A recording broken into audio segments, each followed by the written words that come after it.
One of the things that I really liked, based on Kathryn's that engineering background and obviously working in HE, is the idea of how we could help AI think more like a human, and therefore how it can become a team member. So it's not about replacement, it's about enhancing what we do. And where does AI fit into that? What's really interesting with some edtech is they know exactly how to pitch their particular product. But when you question, prompt and you probe, they do struggle with, okay, so how's the impact on future of education? What does this look like? The questions that we ask at the end in terms of why does a 10-year-old have to go to school and all those kind of things? And they become flustered because they only know their concept. I didn't get that from Rob at all. I got a considered person that has a passion for education, that is in the right place and also works for an edtech, rather than edtech trying to pretend they're playing into education. Staff wellbeing does not equal pizza.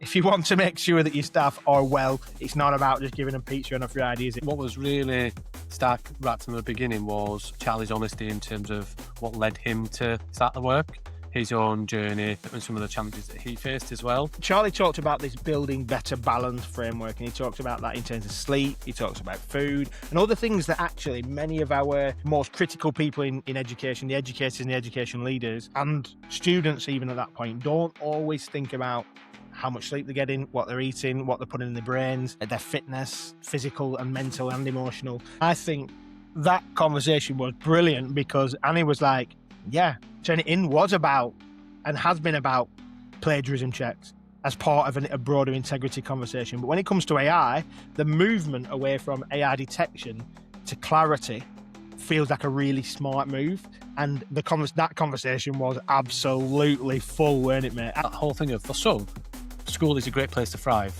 a great place to develop creativity, absolutely. But for many, it isn't.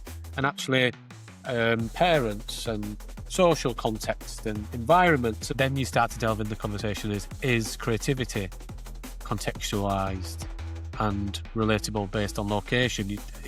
It's a bit of a mind boggler, isn't it? What is creativity to each individual? That whole thing, you said, well, you define creativity the way that an artist does, and I think that's what I've heard before. Creativity is many different things, and being creative with something and having that creative element doesn't mean it has to be cutting, drawing or building.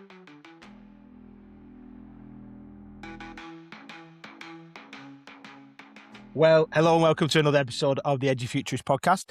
This is our big review, part 15. We do these every so often. We often say, it's been a while since we've done a review on, and it's absolutely right that we have got 7 episodes that we want to look back on and take some of our learnings from. So that's what we're going to be doing this morning. But it's just me and Steve. There's nobody in the studio apart from us, and it's going to be a good one. There's some good episodes we've had, haven't there, mate?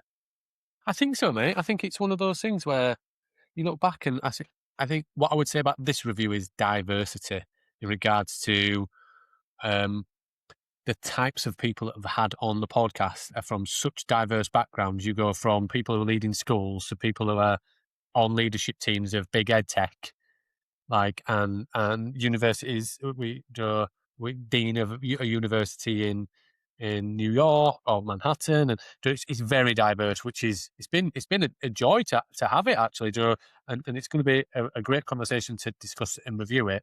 But as we always say, is our review will be very minuscule as part of it. Go listen to the podcast. You think, oh, that sounds good. Go listen to it. Go back and rewatch, pause, play, and progress at your own pace. That is literally what the review is for, to trigger thoughts and bits where you might go, oh, I missed that, or I want to listen to that. Absolutely. So the first one that we're reviewing is episode 340, and this was great because it was a recommendation from our friends at Crown House Publishing, who, by the way, are publishing our book, which is coming out. By the time this is out, it is probably next week that the Pick and Mix Education is going to be live in the world, but you can pre-order it now to make sure you get it, which is just epic. But it was a recommendation from the team at Crown House, and that is from the author of the book Calm Leadership, Patrick Cozier, who, just before we get into it, turns out that his nephew used to play for my football team, Blackburn Rovers, which we had a little bit of a conversation about afterwards. But that wasn't the kind of key part of the book. It was just a brilliant conversation about leadership, wasn't it, Steve? I think so. It was about human approach, actually, that as in his role, he sees himself clearly as a leader of people. And regardless of title, title doesn't negate the fact that you get to lead. You need people to follow. And yeah, the whole approach, conversations, and his longevity in the role of headship as well, I think was really important and came through pretty strong. Yeah, and tied into that, I think is his real focus on collaboration and how leadership is about working together. So that humanity piece, you absolutely bang on, was a key focus. And you can see somebody who stays in a job role as long as he has, and has got buy-in from staff and students and good reputation, tells you something. But as we've said on the podcast for years, it's not about the ones and twos. It takes a village, doesn't it, to raise a child, but it also takes a village to be a leader and to thrive. We don't do it on our own. We stand on the shoulders of giant stuff. And Patrick, in that episode, was very much focusing on that. I really liked his calm framework, and if you haven't listened to that, listen to the episode. Please do go back to episode 340 and listen through as Patrick talks about his calm framework. That's how he's shown that longevity in leadership, and it's the theme of the book, really. So yeah, a great conversation to start off the review process. So yeah, I like Patrick. He was a cool guy, right? If you had a head teacher that was like that, or worked for a head teacher like that, it'd be pretty special. I think his focus just on developing other people as well was something that really came true, and also how much time he spends mentoring, coaching, and guiding new members of his exec team and leads across across the school, and I'm sure that cascades much greater across rather than just his school of trust. I'm sure his leadership and his approach has definitely been considered in conversations with others beyond it as well. Yeah, for sure.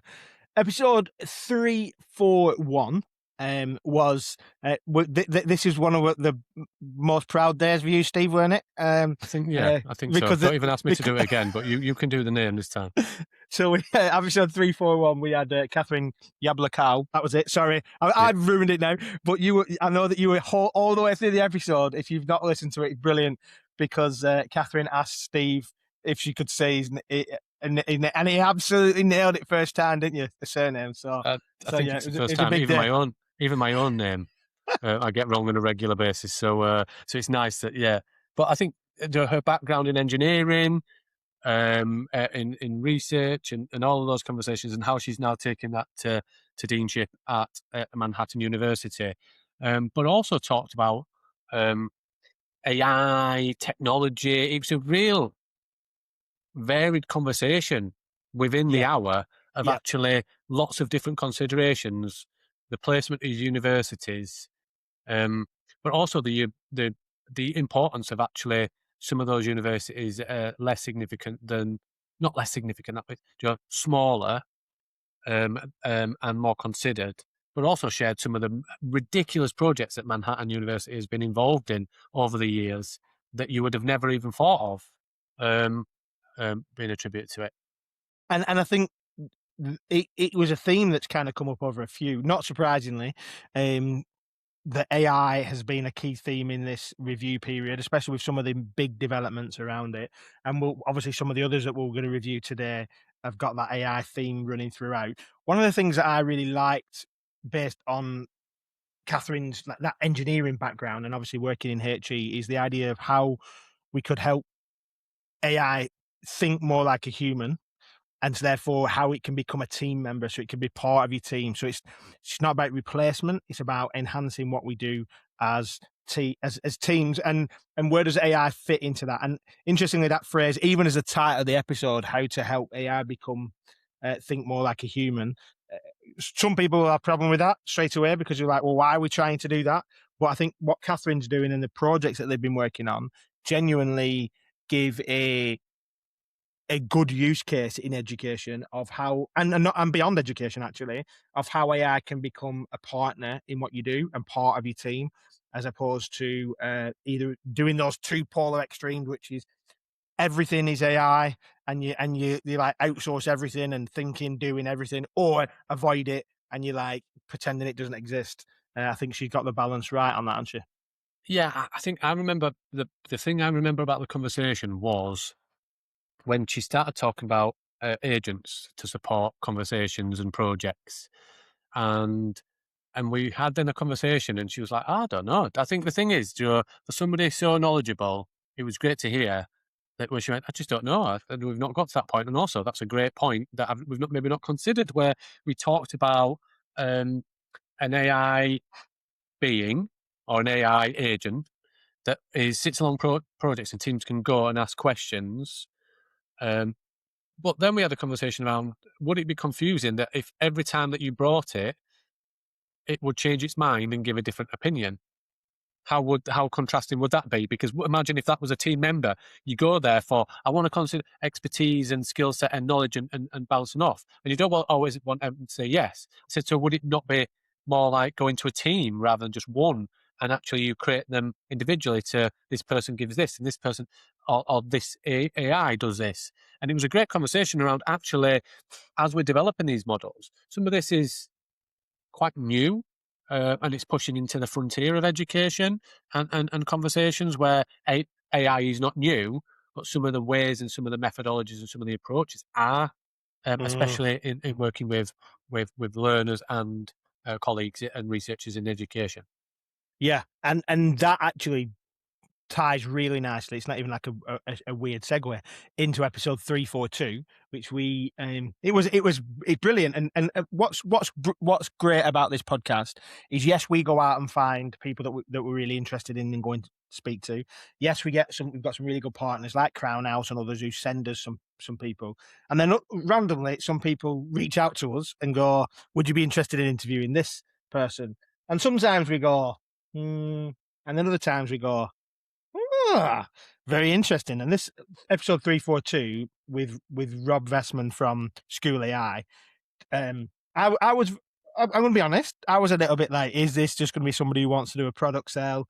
Is this somebody else who's just trying to leverage the people that listen to the podcast to try and get more people using their product? And it absolutely wasn't. What a brilliant conversation that we had with Rob. And Rob's, for those people who haven't listened to it, definitely go back and listen to 342. The title is AI Isn't Deskilling Our Kids. And he starts talking about how, if we really think about how AI can be used effectively and efficiently and purposefully, then it doesn't deskill our kids, it upskills our kids. And some great conversation posting that.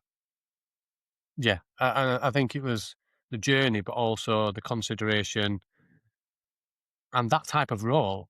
Like I've worked with EdTech and their positioning of Rob and the work that's been doing is very different and considered implementation of AI, I would say, which is, I wouldn't say that I know the product that well. I wouldn't even say that I've used it. Absolutely. So I'm not vouching for the product, but actually the approach and just his journey into it was a really, really good conversation to be had. And I think it's always nice because we've done the bet stuff, Ben, for a couple of years, hasn't it? And we have to send through for a lot of execs the questions. What's really interesting with some edtech is, as you can imagine, it's salesy, and actually their proposition is they know exactly how to pitch their particular product. But when you question and you prompt and you probe, they do struggle with, okay, so how's the impact on future of education? What does this look like? The questions that we ask at the end in terms of why does a 10-year-old have to go to school and all those kind of things, and they become flustered because they only know their concept, the problem potentially and the solutions it offers, not the wider conversation. And I didn't get that from Rob at all. I got a considered person that has a passion for education, that is in the right place and also works for an edtech rather than edtech trying to pretend they're playing into education. Do you know, it reminded me of an old podcast that, well, it's not an old, it's a little bit, and the person came up on my LinkedIn feed recently, actually, and it just like, it was a very similar type of conversation. Remember Charlie Radman, who we had on from HP? From HP, yeah. Yeah. And I know that he doesn't work for HP now. He's retired, I think, and then he's doing some freelance work, which is awesome. But it very much felt like that as well. Like both those two people have got longevity in tech space, in particularly in ed tech space, but care deeply about that, and also tied very similar to conversations, and we haven't had a long form conversation with him yet. Hopefully we will be able to, because he's just announced that he's leaving Lego Education to move to a different place at Lego Education. That's Andrew Slowinski. And I don't want to just take away from what Rob did, but I think you're right, that authentic human in the space, not just looking about trying to sell a product. And interestingly, there's a couple of things that are in that episode that are well worth going having a look at. One of the things that he talked about is the research that was done that found that there's a actual boost, and not just maybe, or it keeps them, a 28% boost in higher order reasoning skills when students use AI effectively. There's some research that evidence that showcases that. Debunked that MIT study, and actually what it was saying, which I thought was really, really good. The MIT study that suggests that AI is stopping people from thinking. And one of the other things to take away from it is how SchoolAI moved from having this fun, funky avatar and like it was all playful, to then making sure there's some transparent elements around that human AI interaction and knowing what it is. Interestingly, on that as well, that definitely builds from what Kathryn was talking about in that episode that we've just talked about, because it was saying use the humans and use the AI, but don't make sure that you're being transparent about when you're using it, rather than trying to pretend that it is a human when it isn't. So yeah, a good episode. And then we had a little segue, didn't we? Or a couple of little segues before we went back to AI again. And one of those was with our friend who is known as on Instagram as the teacher's health coach. That was Charlie Burley. And episode 343, we called this one "Why Your School Wellbeing Strategy Isn't Working and What to Do About It," which is a little bit cheeky. And even the graphic that we put out on this one: staff wellbeing does not equal pizza. If you want to make sure that your staff are well, it's not about just giving them pizza on a Friday, is it? Great conversation, that one. I think so. And what was really stark right from the beginning was Charlie's honesty in terms of what led him to start the work, his own journey, and some of the challenges that he faced as well. What I liked and what came out as well is the data and some of the research that Charlie shows in regards to the real well-being crisis in education.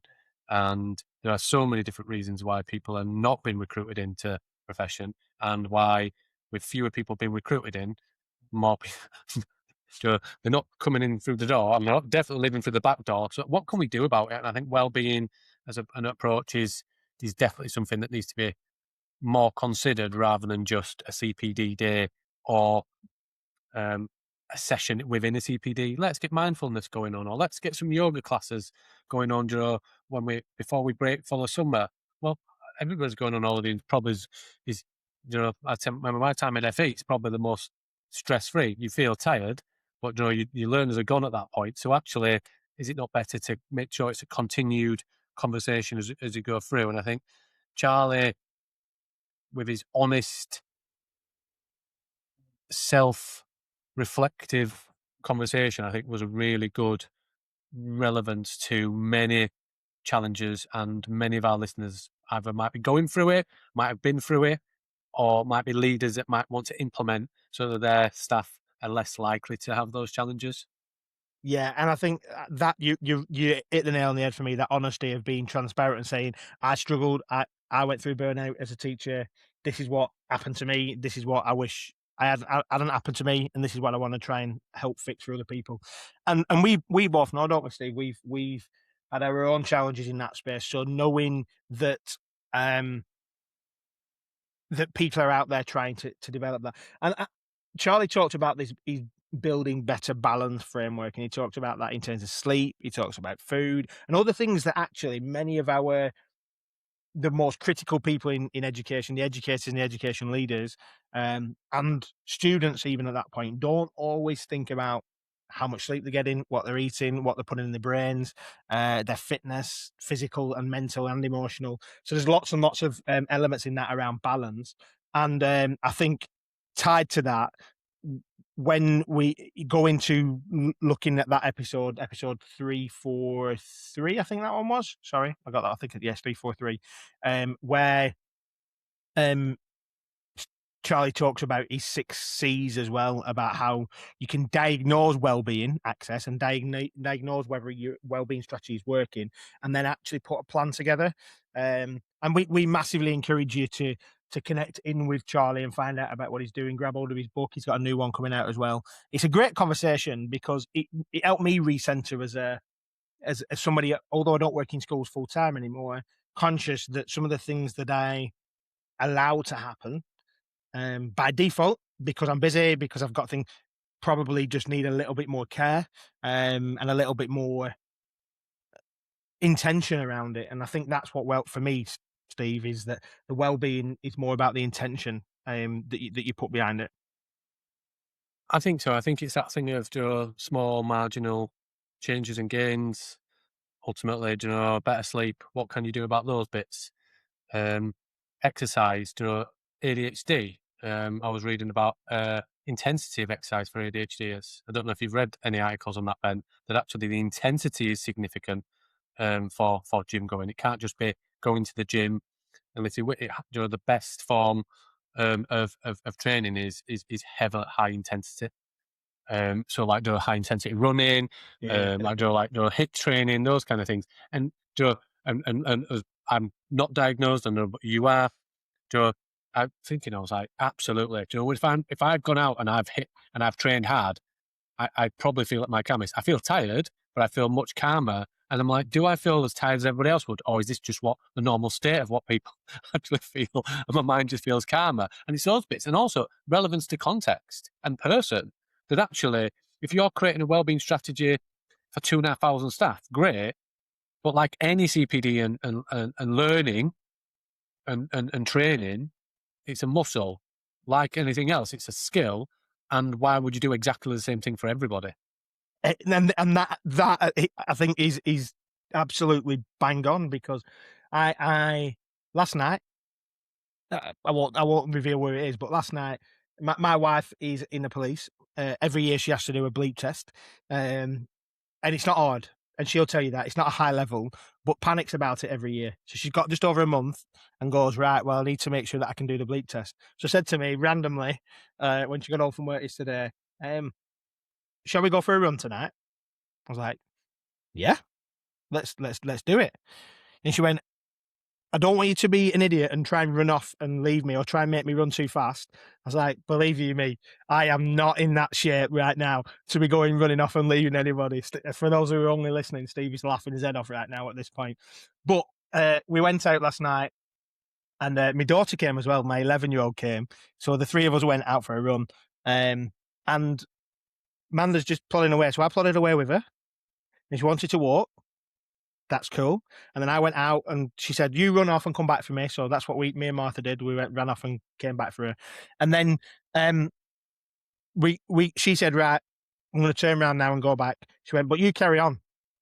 I was like, well, no, I'll go back with you. She went, no, you carry on, because I know you wanted to do a little bit further. So I went out, and I like, that's what, not one size fits all thing, as in that we need to be, that was it. So we all went out and did the same thing, and then I extended it, or I turned it into something else. And I think pacing and understanding who you are for your own fitness, but not even just like fitness and health and exercise, but even for what fills your cup. Come right back to the probably one of our top 5 episodes of all time, isn't it? With Action Jackson, about remember your why, fill your cup. Why do you do what you do, and what fills your cup?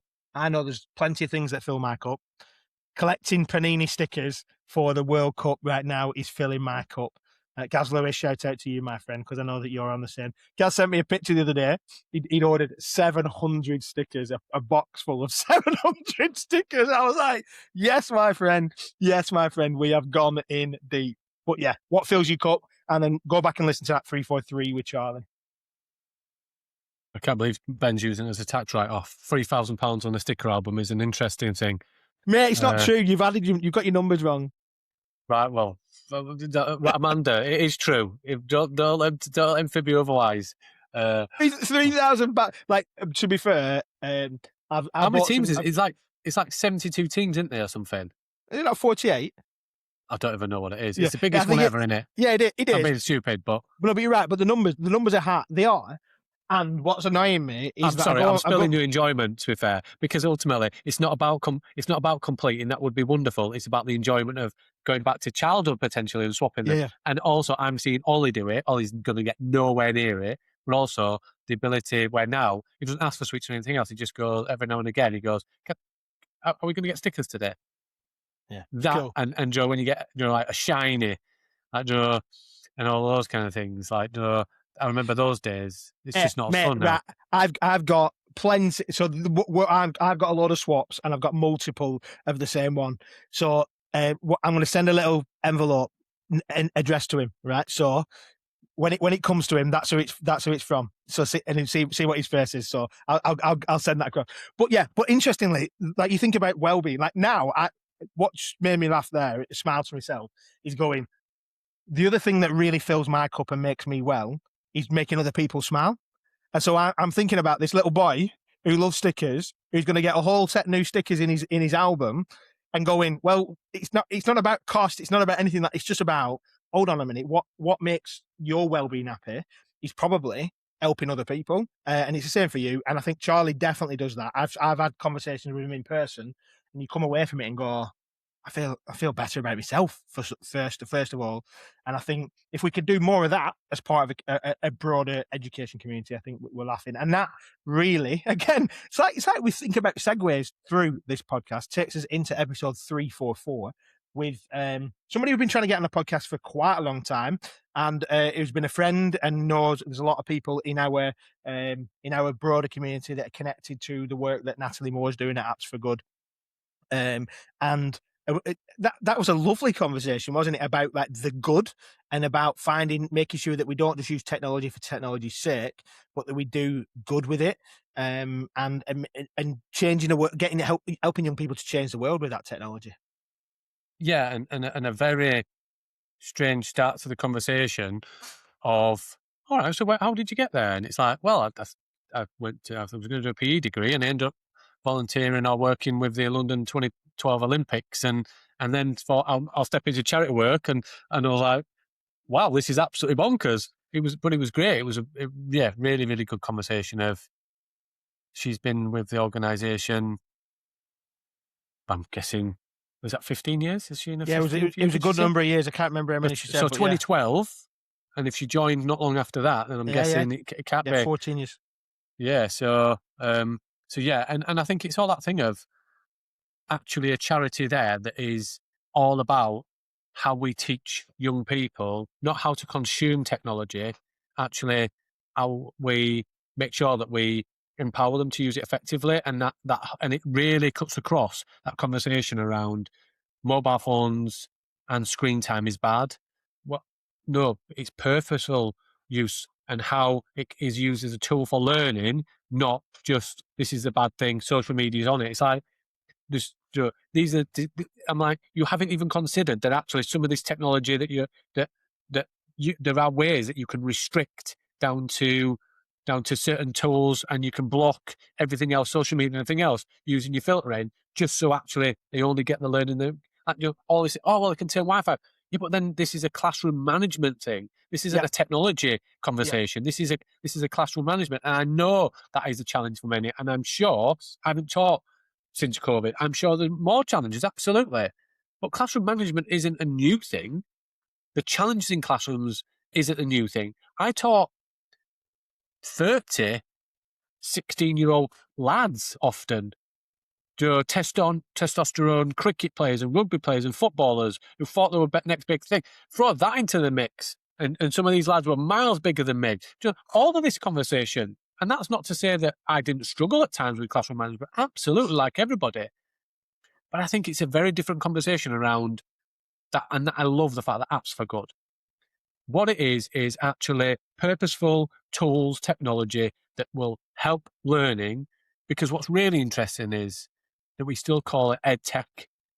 And I'm like, it's just education. Like technology enhanced learning. It's just learning. We don't call it paper learning. We don't call it use your calculator learning. We don't, why do we need to badge everything? It's just learning. And actually, these are just tools that you use to supplement.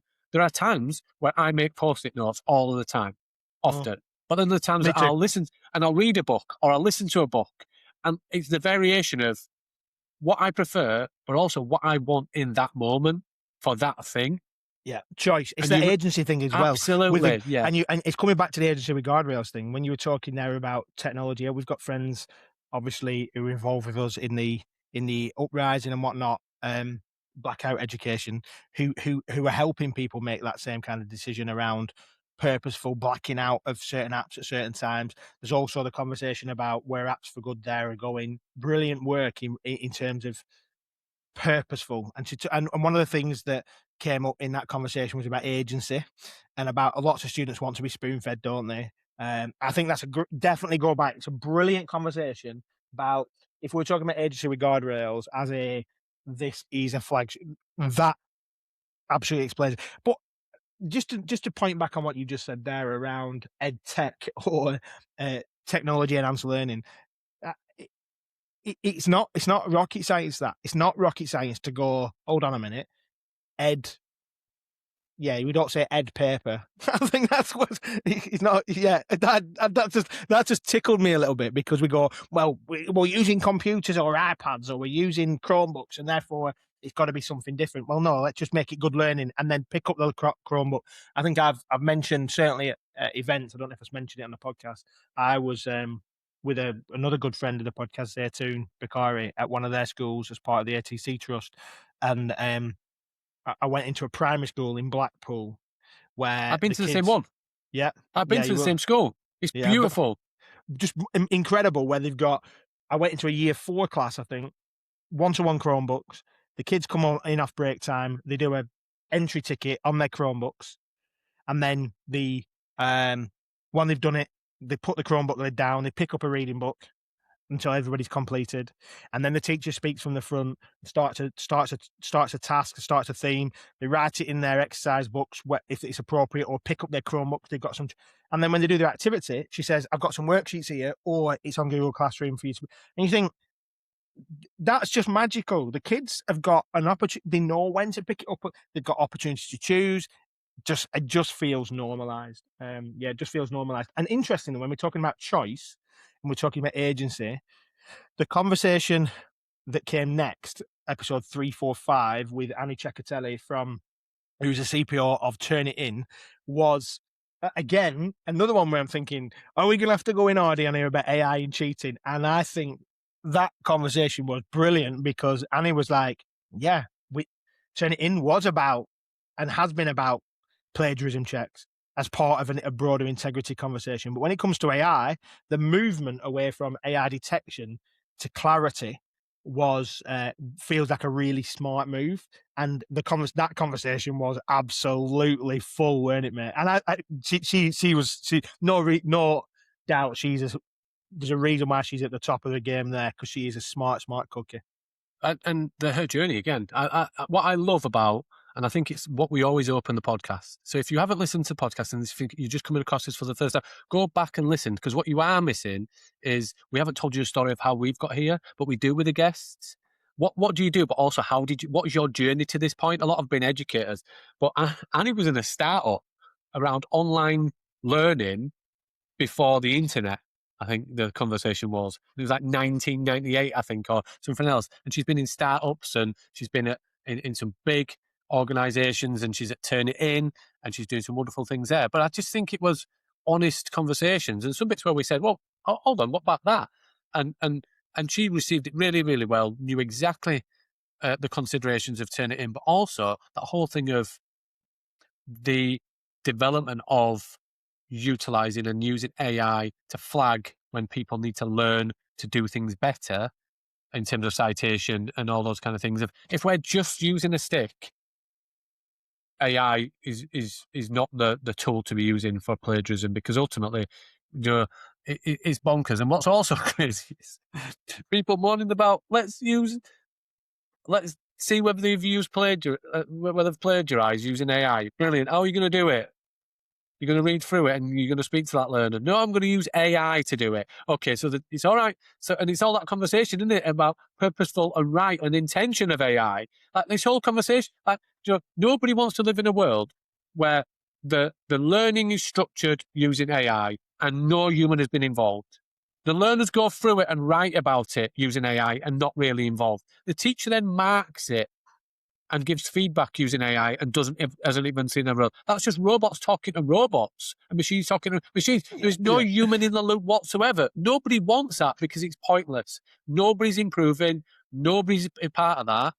And I think what happens is when you interconnect what humans are wonderful at into that technology being used at intersections and drop points where marking can be done by AI, simply flagging up things that haven't been done well. But the ability to give feedback to that person in the way that you understand that learner or that group of learners is not what the AI should be doing. The speed of identifying what's good or bad generally is actually something that can speed up. The ability to give feedback, identify things, and say, this is how we can improve it. Do you want help? Is where a human should be placed. Yeah. And the fact of we're okay with using AI to check for AI, but we're not okay with them using AI. Yeah, it's there's a massive irony. So absolutely, yeah, wake up, you knobheads who are out there that are saying that we need to ban AI and we need to check for it and we need to find these cheaters. Do one because you're missing the point. And also, what was the purpose of that assessment? Yeah. Why have we really unpicked why these learners? To be fair, the world is like we talked about training with Charlie, didn't we? And your wellbeing and your run. The world is now built on speed. I want to lose weight. This is what's the quickest way to do it. That is the economy. That is society right now. And the learners and the young people are in it and are trying to navigate through it. So, and also, if they don't see the test, we have built this whole mechanism of endpoint assessment and grade as the main focus rather than development of passion for learning. So I remember it was a conversation I had all the time about, and you'll have had it when you were teaching, of, why am I doing this? Is this even count towards a test? And it's like, because they only see the test as the end, as a finish line. What is the point? Actually, what we want to do is drive learning and a curiosity. And I think that's an interesting thing that spins into the conversation with Fredrik, is actually creativity, but the ability to be curious at all times is one's ability to constantly be creative. 100%. How do we find curiosity in something? Because that makes them want to be more creative, immersed, and immensely excited about learning. Yeah, agreed. Look at you doing a lovely little bit of alliteration there. Absolutely. That was absolutely Didn't even know what I was saying. I think I stepped out my own body for a moment there. I think sound like Steve did it. I think you're a poet and you didn't know it. Get absolutely. But yeah, that episode 346, which is the last one we're reviewing in here, is the one with Fredrik Haren. Again, one of those random ones that came out of nowhere. He's written a book called The Book of Ideas, and obviously doing the work that I do and have written a book about ideas, I was like, oh, this is interesting. Let's reach out. He is super cool, right? Listen to that podcast. He's in Stockholm, or an island just outside Stockholm, recording it pretty much outside, talking about his work, finding ideas and creativity, what makes somebody creative all around the world. Been to 80 odd countries, I think 85 countries he's been to. And interestingly, one of my favorite things around that curiosity, creativity piece is the words, is how he looked at different languages and how they explained creativity and curiosity. And I'm not going to spoil it because you should definitely go and listen to it. But he talks about Icelandic and he talks about North Korean and others, which I think is definitely worth exploring. Well, before that though, he does and I wasn't sure how I felt about it, if I'm really honest, because we did that whole, he's a creativity guy. There was no way we would talk about creativity with the Creativity Explorer and not mention Sir Ken Robinson and his brilliant TED talk, "Do Schools Kill Creativity?" And so we asked him that, and he just batted off really interestingly. He went, "Schools don't kill creativity, parents do." And I was like, what? We can't release this. This is going to be a heresy for most people. But actually, then he goes into digging and going, well, the people that didn't do school, or the people that are creative, went through school, So it's not that schools per se kill creativity. And actually, he was clever. He didn't just say that it was just parents. He did understand that schools can, but it was an interesting explanation, But wasn't it? he did talk about environment and learning, and really that it takes a village. I'm seeing trends coming out of this, Ben, already. Do you know, like, it's as It's if we're almost like immersed we into know that what we're space. doing here, doesn't it? But I think it's that whole thing of like, skill for some, and I think it's that pick and mix approach, isn't it? That whole thing of, for some, school is a great place to thrive, a great place to develop creativity, absolutely. But for many, it isn't. And actually, parents and social context and environments and all those different things of, are people, like, he lives on an island in a forest in the wood, are they more creative and are they more woodsy and hands-on and outdoorsy? Or actually, is it just the circumstances and the situation they're in compared to, kids that are in the city?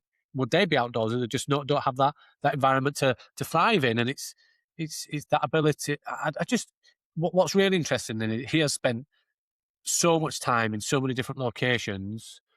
North Korea, I think, is one, which is a strange place to find creativity, and continues to do it, of finding either online or traveling to those locations, creativity conversations in such a diverse, contextual